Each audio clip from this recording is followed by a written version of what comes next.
Kebijaksanaan Jaka Tingkir bagian 10. Aduh, Paman, memang nasib saya yang amat malang. Entah apa gerangan dosa besar yang hamba perbuat sehingga Tuhan memberi siksa batin yang begini berat. Bertahun-tahun saya mengabdikan diri kepada Sang Prabu Demak dengan kesetiaan lahir batin. Namun, karena hamba menyingkirkan seorang yang jahat dan berbahaya dari muka bumi, Sang Prabu menjadi murka dan mengusir saya. Dengan singkat dan jelas Jaka Tingkir lalu menceritakan semua pengalamannya, semenjak dia meninggalkan Tingkir bersuita kepada Sultan Demak, sampai peristiwa Ki Dadung Awuk yang menyebabkan dia terusir dari kerajaan. Demikianlah, Paman. Betapa saya tidak akan merasa terhina dan tersiksa batin saya sehingga saya kehilangan akal budi dan sebelum bertemu dengan Paman saya sudah bosan hidup. Ki Ageng Butuh tertawa bergelak, lalu mengangguk-angguk dan mengelus-elus jenggotnya. Memang demikian itulah hidup, bagus. Kadang-kadang terang benderang, kadang-kadang gelap gulita seperti terputarnya sang surya. Karena itu kau wajib selalu waspada dan ingat, berpegang teguh kepada kebajikan yang harus disatukan dengan kepribadianmu, menyerahkan diri tulus ikhlas kepada Yang Maha Kuasa.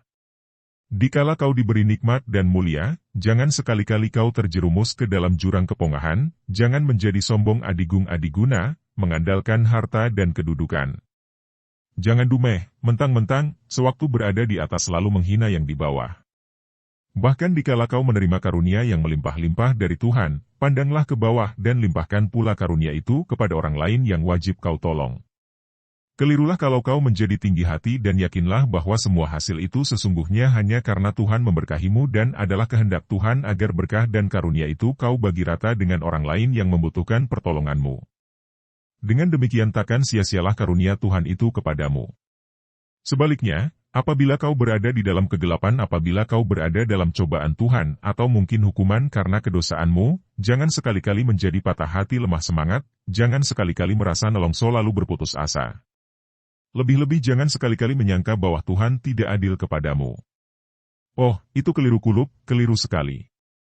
Dalam keadaan demikian kau harus lebih kuat berusaha, berikhtiar untuk mengatasi kesukaran seperti yang dikehendaki Tuhan bahwa manusia wajib berusaha. Di dalam usaha memperbaiki keadaan ini kau harus lebih mempertebal iman dan kepercayaan kepada Tuhan dengan penuh keyakinan bahwa kesemuanya itu adalah kehendak Tuhan yang tak mungkin dapat ditolak atau didorong oleh siapapun atau apapun juga. Jaka Tingkir mendengarkan penuh hikmat. Terbuka matanya dan jelas sekarang bahwa kesengsaraan yang ia derita selama ini semata-mata kesalahannya sendiri, seakan-akan sengaja ia adakan. Ia terlalu lemah dan lupa akan kekuasaan Tuhan. Seharusnya ia berusaha menolong keadaannya, melenyapkan kemalangannya, bukannya merana dan nelangsa sampai terlunta-lunta seperti orang gila di dalam hutan-hutan, menangisi nasibnya tanpa usaha untuk mengakhiri kemalangan itu. Saya mengaturkan banyak-banyak terima kasih atas segala wejangan Paman dan selanjutnya saya mohon petunjuk. Kau telah menerima kemurkaan Sang Nata di Demak. Terimalah kejadian ini dengan sabar.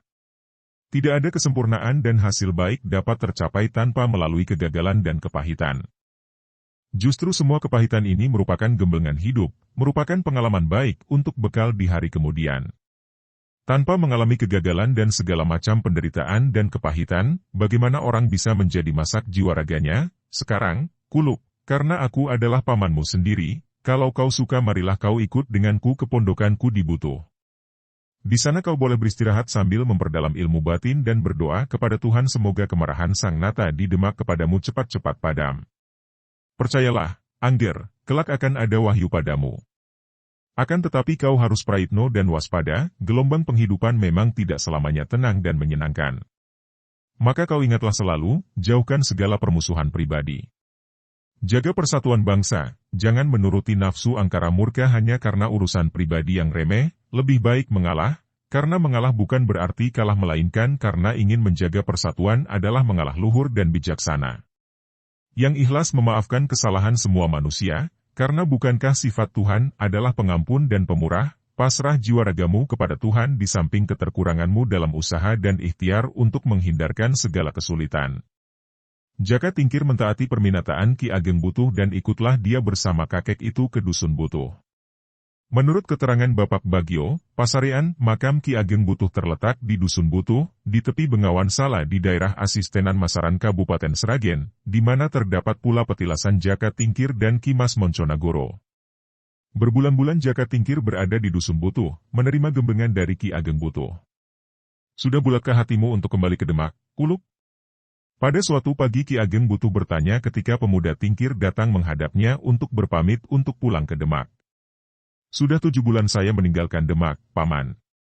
Mudah-mudahan Sang Prabu telah reda kemarahannya dan dapat mengampuni saya. Ki Ageng Butuh mengangguk-angguk. Baiklah kalau demikian kehendakmu. Kembalilah kau ke Demak. Akan tetapi pesanku, bagus, andai kata Sang Prabu masih belum reda kemarahannya, janganlah kau menjadi kecil hati, jangan menjadi putus asa malah kau harus memperhebat keprihatinanmu, memperkuat budi usahamu.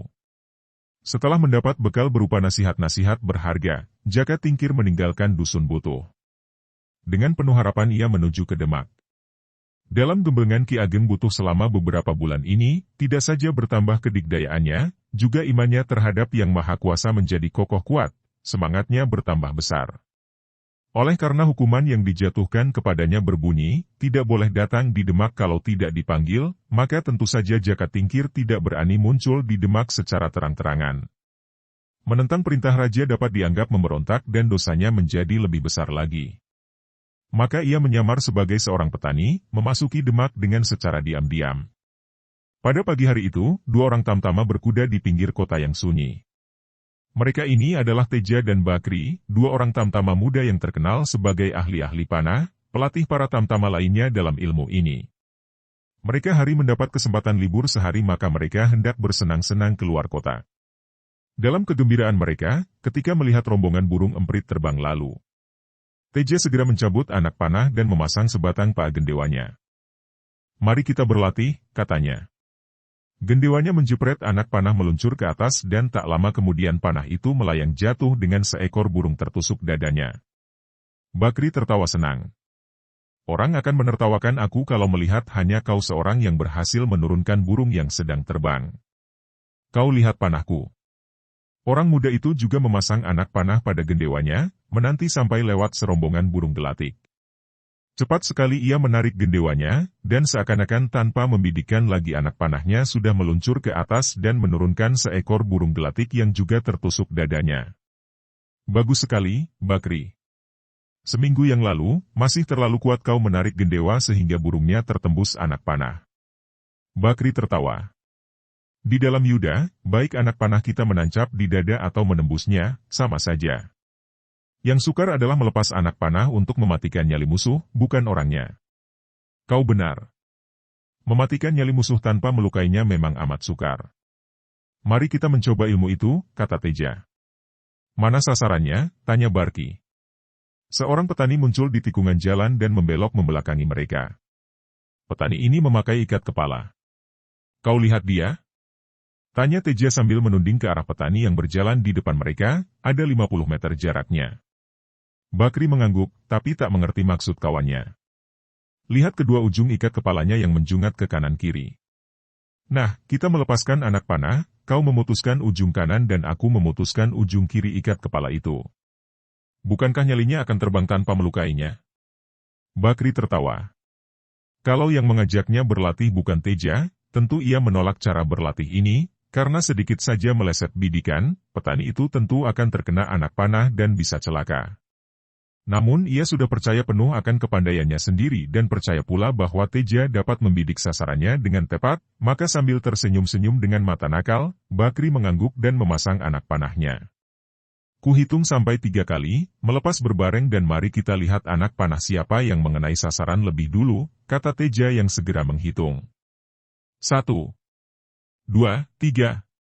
2 batang anak panah terbang meluncur ke depan, dengan ketepatan yang sudah dibidikan oleh tangan-tangan yang ahli, tak mungkin meleset seujung rambut dari titik sasaran, yaitu 2 ujung pengikat kepala yang menjungat di kanan-kiri kepala petani itu. Teja dan Bakri memandang dengan mata berseri, hendak melihat jelas anak panah siapa yang mengenai sasaran terlebih dulu. Akan tetapi keduanya tiba-tiba melongo, dengan muka pucat mereka terpaku di atas tanah. Bagaimana? Kata Teja. Setan dia, siluman, sambung Bakri. Betapa mereka takkan menjadi terkejut dan heran sekali ketika peristiwa yang ganjil dan tak masuk akal. Ketika 2 batang anak panah tadi menyambar, tanpa menoleh petani tadi mengangkat kedua tangan dan tahu-tahu 2 batang anak